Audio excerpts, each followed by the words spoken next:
Sesaat lagi Anda akan menyimak Bincang Psikologi Keluarga. Sahabat MQ, saya akan melanjutkan. Ini segmen yang terakhir ya. Pak Osmin, Bu Lilis, ada dua pertanyaan. Kondisinya mungkin ini adalah pertanyaannya tidak secara langsung berkaitan, tapi pertanyaannya begini dari Bu Teti di Subang. Pak Wasmin, Bu Lilis, bagaimana ya menasehati anak yang sering main games harian?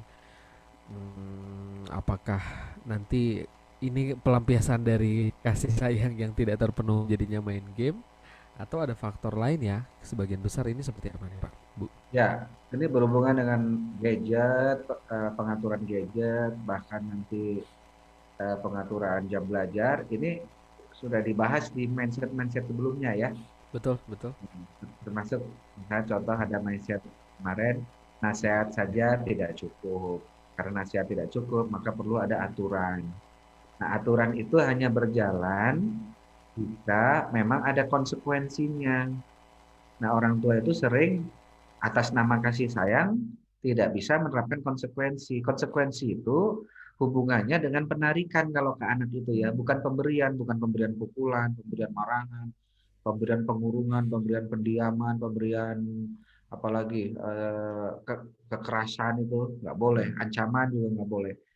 Jadi sanksi ke anak hanya boleh pengambilan, mengambil gadgetnya, mengambil remote-nya, ngambil jatah uang jajannya, kayak gitu, hanya pengambilan.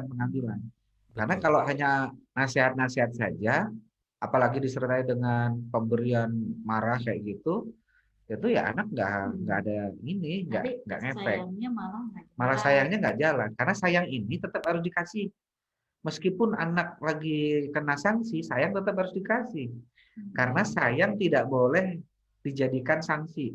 Penarikan kasih sayang nggak ada tadi. Sayang mah tetap harus dikasih. Ini penarikannya lebih ke penarikan fasilitas. Fasilitas. Tadi yang mengatakan Pak Wasmin bahwa aturan itu juga bagian dari kasih sayang. Karena kasih sayang itu juga bukan membebaskan anak. Betul. Jadi tetap ada aturan-aturan main. Iya.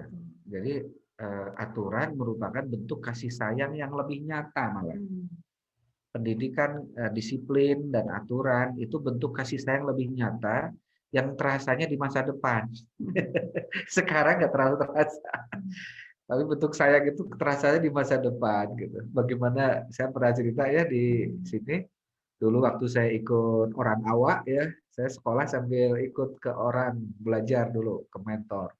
Orang awak itu kan memang terkenal dengan hemat ya, sangat hemat.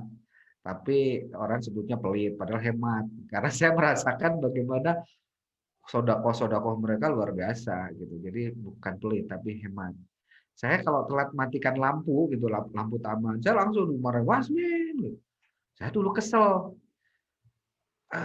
merasa kesel gitu digituin itu, didisiplinkan seperti itu saya kesel. Tapi sekarang ya, sekarang ketika mulai punya rumah sendiri, ada 4 meteran yang harus saya bayar listriknya setiap bulan. Saya baru merasakan, sekarang gantian saya ke anak-anak, itu lampu dimatikan, itu karena mubazir juga. Karena mubazir gitu. Jadi saya baru merasakan pendidikan kedisiplinan itu ternyata terasanya sekarang.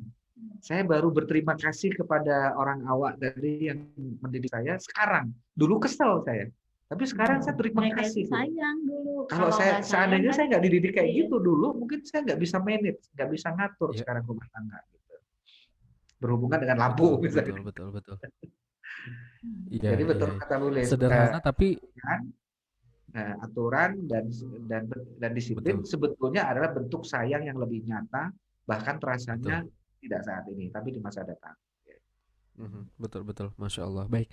Terima kasih banyak Pak Wasmin, Bu Lilis. Kita sudah lewat 1 menit, tapi nggak apa-apa lah Pak ya. Bismillah. Kita lanjut dulu. Yang mau kopi darat nih hari Sabtu Minggu ini ya, ketemu kita di Zest Hotel. Sabtu Minggu ini ya. Iya betul. Ini mungkin bisa direspon. Kan banyak yang nanya karena lagi ini berarti kita jumlahnya sedikit aja. Nanti juga di ruangan tetap pakai protokol ya. Kesehatan dan tentu juga di ruangan yang luas ya, sahabat MG tidak berdekatan ya. Siap. Jadi silahkan daftar ke 0811225002. Pak Wasmin, boleh satu lagi pertanyaan, izin saya bacakan, mungkin bisa direspon dengan singkat saja Pak, Bu.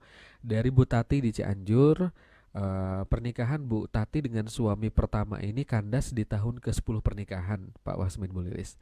Sudah dikaruniai anak berusia 6 tahun, lalu hampir 4 tahun hidup hanya berdua Bu Tati dengan putranya ini, dan alhamdulillah sekarang sudah menikah lagi. Dan otomatis putranya ini memiliki ayah sambung dan kakak sambung. Namun jika Bu Tati ngobrol dengan sang putra ini tentang kenangan bersama ayah, dia itu selalu menjawab kenangan masa kecilnya ketika nonton bersama film Dora dengan ayah. Dan yang menyesakan lagi katanya, setiap kali dia cerita tentang ketidaksanggupan ayahnya membiayai dengan alasan anak sambungnya ini, dan ada kesedihan di sana ketika ayah sambungnya tidak bisa membiayai kehidupan putra kandung Bu Tati ini dengan baik, dan ada kesedihan di sana, dan ada apa ya, mungkin ada merasa tidak mendapatkan sosok ayah yang sesungguhnya begitu ya. Nah, apakah hal ini bisa berpengaruh Pak Wasmin Bulilis terhadap perkembangan psikologis anak, dan kondisinya sekarang anaknya sudah kuliah sambil bekerja, ada kekhawatiran dari bundanya ini? Ya, karena jawaban singkat, fokus aja ke tekniknya ya, karena sudah gede juga, Betul. sudah besar juga. Kalau sosok ayah kan sosok otoritas ya, itu bisa dicarikan ke pamannya, ke kakeknya, kayak Rasulullah juga kan lahir tanpa ayah. Jadi sosok otoritas bisa di replace, bisa diganti. Itu kalau masih kecil. Tapi kalau udah gede gini ya udah, tinggal sekarang fokus aja ke kemandirian, fokus ke disiplinan, aturan, dan sayang lebih kalau udah gede mah sayang ini mungkin lebih ke arah diskusi, teman ngobrol, teman yang asik, mendengar gitu aja. Sama aturan tetap harus jalan, kalau enggak nanti nggak disiplin gitu. Iya, betul. Ya. Apalagi sudah besar, kuliah, bekerja, tentu kalau diajak diskusi dengan realita kehidupan akan lebih nyaman ya, Pak Wasmin Bulilis ya. Jadi teman lah, jadi teman ngobrolnya. Teman. Baik, alhamdulillah. Ini berarti serial parenting mindset kita sudah selesai ya, Pak Wasmin Ya, Bulilis? udah ke 10 Minggu nih depan sekarang. kita ganti tema. Cari tema baru lagi. Alhamdulillah, siap. Kalau ada usulan, ini juga usulan dari pendengar ini, tema mindset ini. Masya Allah, betul. Alhamdulillah, plus juga nanti tayangan ulangnya sahabat MG bisa dilihat di fanpage Facebook Radio MKFM. Saya sekarang baru keingetan Pak Wasmin ngecek chat dengan Bapak tadi, ternyata Bapak sempat ngecek untuk meminta rekaman. Masya Allah, itu mindset keberapa ya? Nanti saya coba carikan ya Pak ya, mohon izin. Ya. Saya terlupa dan luput dari itu. Jadi Pak Wasmin juga upload di YouTube Bapak ya Pak ya? Nah, betul. Channel baru YouTube-nya channelnya Psikologi Keluarga. Psikologi Keluarga ya, itu dia sahabat MG. Silahkan nanti bisa dicek di sana juga agar bisa menyaksikan tayangannya lebih lengkap lagi dari parenting mindset pertama sampai ke 10 ini. Plus juga kopdar dengan Pak Wasmin Bulilis di HCW angkatan ke-68. Silahkan daftarkan ke 0811225002. Pak Wasmin Bulilis, terima kasih atas kebersamaannya pagi hari ini Pak. Hatur nuhun. Selamat beraktivitas kembali Bapak dan Ibu. Sebentar, saya coba nyalakan video. Mudah-mudahan tidak lega. Alhamdulillah. Hatur nuhun Pak Wasmin Bulilis. Terima kasih banyak. Sehat-sehat Bapak, Ibu dan juga keluarga ya. Assalamualaikum warahmatullahi wabarakatuh. Waalaikumsalam warahmatullahi wabarakatuh.